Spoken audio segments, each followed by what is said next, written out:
Assalamualaikum, welcome back to my channel Catur. Oke teman-teman semuanya, untuk hari ini aku mau jelasin gimana caranya COD buat kalian yang dropshipper. Karena pertanyaan ini sering banget muncul di channel YouTube aku, Kak, kalau misalkan kita cuma ngedropship doang, terus kita aktifin fitur COD, gimana sih caranya kita order ke supplier?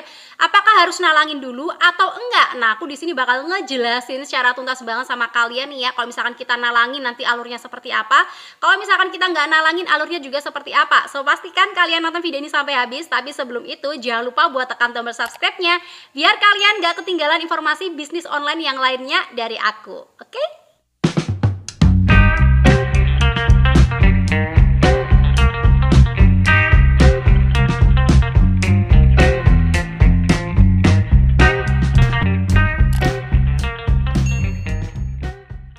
Oke, sebelum aku ngejelasin alurnya, aku bakal ngejelasin dulu apa sih COD itu. Jadi COD adalah cash on delivery.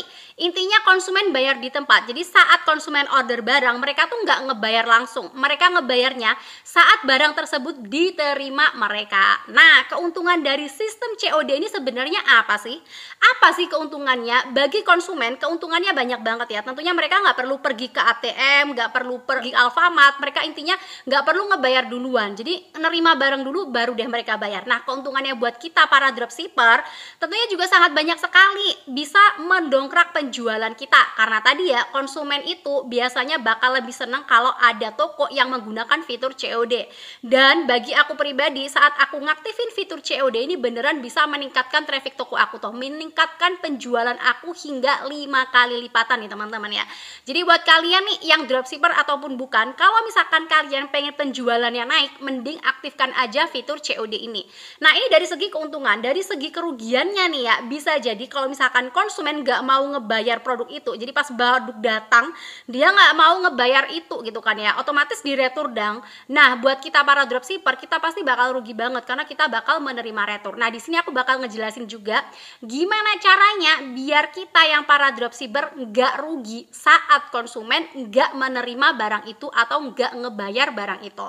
Terus kemarin juga sempat banyak banget yang pada nanya di kolom komentar, Kak, kalau misalkan kita cuma ngedropship doang, terus konsumen ordernya pakai fitur COD, apakah kita harus ngebayar ke konsumen COD juga atau enggak? Atau kita yang nalangin? Nah, nanti bakal kita bahas nih ya. Terus selanjutnya banyak juga yang pada nanya di kolom komentar, sama seperti yang tadi gitu kan ya, Kak, kalau misalkan nih ada retur, gimana nih? Otomatis barangnya bakal dikirim ke kita dong, atau dikirim ke supplier dan kita nggak rugi? Nanti kita juga bakal ngebahas.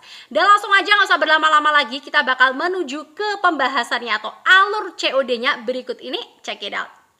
Oke, jadi untuk yang pertama di sini aku bakal ngejelasin alur misal supplier open COD. Jadi supplier ini menerima COD gitu ya. Untuk yang pertama, ini kan kita ya sebagai dropshipper. Gini. Kemudian ini supplier kita. Kita udah dapat nih supplier. Biasa kan pertama kali harus kita tanya adalah, Kak, open COD nggak nanti? Saya mau gabung nih jadi dropshippernya kakak, seperti itu ya. Ternyata dia open, Kak, open COD. Oke, berarti aman ya.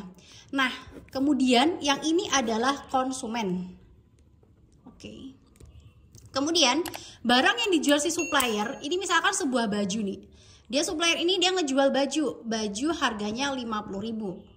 Dan karena kita jualan ya kan ya, kita pakai sistem dropship, otomatis kita ngambil untung dong. Kita ngambil untung misalkan untungnya 20.000. Jadi kita ngejual baju tersebut 70.000. Dari supplier 50.000, kita ngejualnya 70.000. Jadi untung kita adalah 20.000. Nah, konsumen ngebeli nih baju kita. Kak, beli baju nih 70.000. Dia mau pakai sistem COD. Saya mau pakai sistem COD nih, Kak, gitu ya. Kemudian ongkir nih ya, ongkir dari supplier ke rumah konsumen itu 20.000. Oke, jadi konsumen ini nanti ngebayar sama kurir itu 90.000. Karena dia pakai sistem COD, otomatis kan pas barang nanti diterima konsumen, dia ngebayar 90.000 sama si kurir. Oke ya, udah sampai sini keep ya. Kemudian ini karena kita pakai sistem COD gitu kan ya, 50.000 ini tadi baju ini tadi kita pakai sistem COD, jadi kita tinggal order aja sama si supplier kita, Kak mau order barang nih gitu ya, nomor resinya sekian, misalkan nomor resinya 1788 gitu kan ya. Jadi saat konsumen tadi beli lewat sistem Shopee gitu kan ya, keluarlah nomor resi ini 1788 ini, nomor resinya ini, Kak, ini ya dikirim ya pakai sistem COD. Oke, Kak, seperti itu si supplier ya. Kemudian dari supplier nanti ngirim barang. Oke, Oke, dikirim sama si konsumen kita. Setelah barangnya sudah sampai, si konsumen otomatis ngebayarkan sama kurir sebesar 90.000 tadi. Ini 90.000 ini dibayarlah sama si kurir. Diterima nih ya, 90.000 ini sama kurir diterima. Kemudian sama kurir itu di-keep 90.000. Dimasukkan di sistemnya dia sama si kurir. Nah, setelah masuk ke sistem itu bakal masuk ke Shopee nih teman-teman ya. Setelah masuk ke sistem Shopee, dana yang kita terima tuh cuma 70.000. Jadi dari sistem Shopee itu bakal bagi-bagi. Dia sistem Shopee itu transfer 70.000 itu ke saldo penjualan kita, yang 20.000 dikasihnya sama si JNT atau JNE. Pokoknya dikasih sama ekspedisi nih ya, yang 20.000. Jadi yang bagi-bagi itu si Shopee. Oke, kita sudah menerima nih ya uang 70.000 ini. Kemudian kita ngebayar sama supplier, karena janji kita kalau misalkan barangnya sudah diterima, kita bakal ngebayar sama supplier. Jadi kita ngebayar sama supplier sebesar 50.000 ini. Otomatis kita udah ngedapetin untung sebesar 20.000. Sampai sini paham ya? Jadi kita nggak perlu nalangin, kita nggak perlu nombokin, kita tinggal nunggu aja barang tersebut diterima sama konsumen kita. Seperti itu. Nanti misalkan barang tersebut nggak diterima sama konsumen, misalkan nih konsumen nggak mau, barangnya cacat, atau ternyata variasi yang diorder yang dikirimnya nggak sesuai, barang tersebut bakal diretur nih teman-teman ya, atau dikirim balik. Jadi dikirimnya ke supplier. Jadi kita nggak nerima, otomatis kita nggak nombokin nih ya, karena kita nggak nerima retur tersebut. Jadi paling kita cuma rugi waktu aja. Tapi kalau misalkan barang tersebut sudah sukses nih, jatuh ke tangan konsumen, kita udah bisa ngedapetin untung 20.000 tadi. Oke. Kemudian kita lanjut ke alur yang kedua.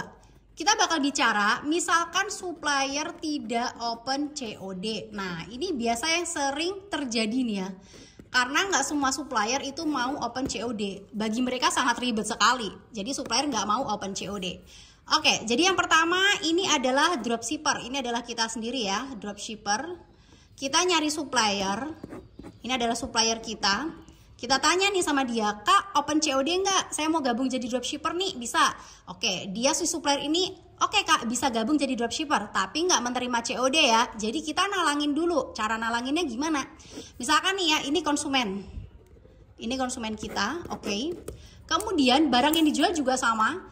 Misalkan supplier ini ngejual baju seharga 50.000 dan kita jual di all shop kita atau di Shopee kita adalah 70.000 karena kita ngambil untung 20.000 ya.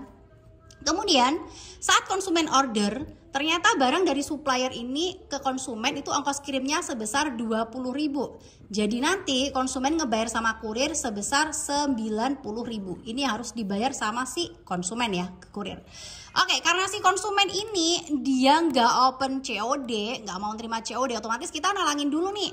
Jadi pertama alurnya, konsumen ini kan order. Dia ngorder barang nih, baju ini yang harganya 70.000 sama ongkir 20.000 jadi 90.000. Dia pakai sistem COD, oke. Kita baru order sama supplier, Kak order barang ya. Yang harga 50.000 ini nomor resinya ya, 1788 nomor resinya, dikirim ke sini. Oke Kak. Selanjutnya kita nih dropshipper, kita transfer uang ke supplier sebesar 50.000. Ingat ya, kita cuma transfer 50.000. Kita nggak perlu transfer ongkirnya, karena ongkos kirim itu yang ngurusin pihak Shopee ya. Jadi kita cuma transfer sebesar 50.000, seharga barangnya itu aja. Dan si supplier ini, dia juga nggak perlu ngebayar ongkos kirim sama pihak ekspedisi. Gitu ya. Oke, kemudian setelah kita udah transfer, kita udah bayar nih ya, kita nalangin dulu sebesar 50.000 ini, di-keep nih ya sama supplier, udah masuk transferannya uang 50.000, akhirnya si supplier ini ngirim barang. Supplier ngirim barang sama konsumen, barang baju tersebut udah nyampe nih ya. Nah, setelah baju tersebut udah diterima nih sama konsumen, otomatis kan konsumen ngebayar nih sama pihak kurir ya. Dia konsumen ini ngebayar sebesar 90.000 ini. 90.000 dibayarnya ke kurir. Kemudian sama si kurir nanti diupload nih ya di sistemnya dia. 90.000 diupload di sistem Shopee. Otomatis sama Shopee dibagi-bagi. 70.000-nya dikasih sama kita nih ya, 70.000, dan 20.000-nya ini dikasih sama pihak ekspedisi. Jadi dibagi-bagi sama kurirnya. Otomatis kita menerima sebesar 70.000. Jadi kita sudah mendapatkan untung. Karena kita nerima 70.000 nih ya. Terus kita tadi kan ngebayar transferan sebesar 50.000 ke supplier. Jadi kita tetap ngedapetin untung 20.000. Nah, yang jadi pertanyaan sekarang adalah, Kak, misalkan nih, ini kan kita udah nalangin nih ya, udah nalangin 50.000 udah transfer sama supplier. Tapi kalau misalkan konsumen membatalkan pesanan gimana nih Kak? Kita rugi dong. Jadi teman-teman, konsumen bisa membatalkan pesanan itu kalau misalkan kita nge-ACC ya. Kalau misalkan kita nggak ACC, dia nggak bisa membatalkan pesanan begitu saja saat barang tersebut sudah kita proses. Atau kita sudah mendapatkan nomor resi ini. Saat kita udah memproses pesanan, udah ngedapetin nomor resi ini, saat dia ngebatalin pesanan itu nggak bisa kalau kita nggak nge-ACC. Itu yang pertama. Terus yang kedua, misalkan ternyata nih dari supplier barang tersebut dikirim ke konsumen ternyata cacat. Atau ternyata variasinya nggak cocok. Dia order merah yang dikirim sama supplier biru. Gimana dong? Berarti barang tersebut dikirim ke kita lagi? No ya. Jadi cara yang kedua adalah cari supplier yang open return ya. Jadi kalau misalkan nanti ada kesalahan atau kecacatan dan sebagainya, itu kalian nggak nombokin. Karena kalau misalkan nggak kayak gitu, itu kalian bakal rugi banget.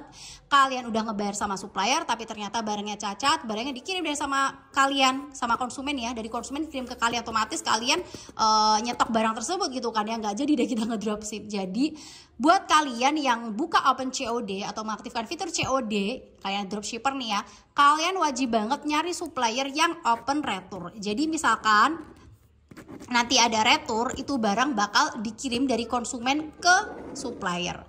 Jadi ini misalkan nih ya, ceritanya si konsumen ini dia itu nggak mau terima barangnya karena barangnya cacat gitu ya.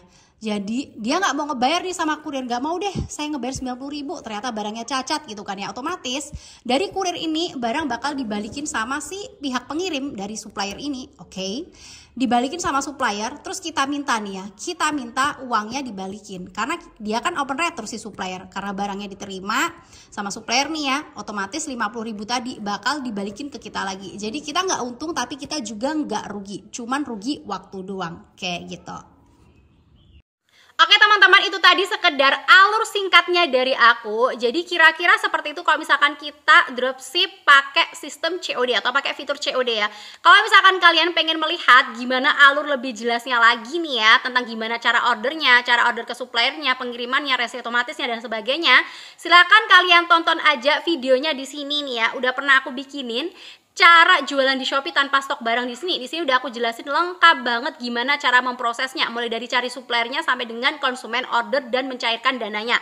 Kalau misalkan kalian jualnya atau ngedropshipnya dari berbagai macam supplier atau banyak supplier di Shopee sekaligus, kalian bisa tonton video aku yang ini. Nah, di sini juga sudah aku jelasin lengkap banget, mulai dari gimana caranya kita nyari suppliernya, gimana cara kita postingnya dan sebagainya. Silahkan nanti dicek di video ini. Di video ini udah aku jelasin super duper lengkap banget tutorialnya. Oke teman-teman, thank you banget udah nonton video ini sampai habis. Semoga ini bisa bermanfaat buat kalian semuanya para dropshipper nih ya. Semoga sukses selalu buat kalian, dan jangan lupa buat tekan tombol subscribe-nya biar kalian gak ketinggalan informasi update dari aku seputar dropship dan juga tips bisnis online yang lainnya. See you next video. Wassalamualaikum warahmatullahi wabarakatuh.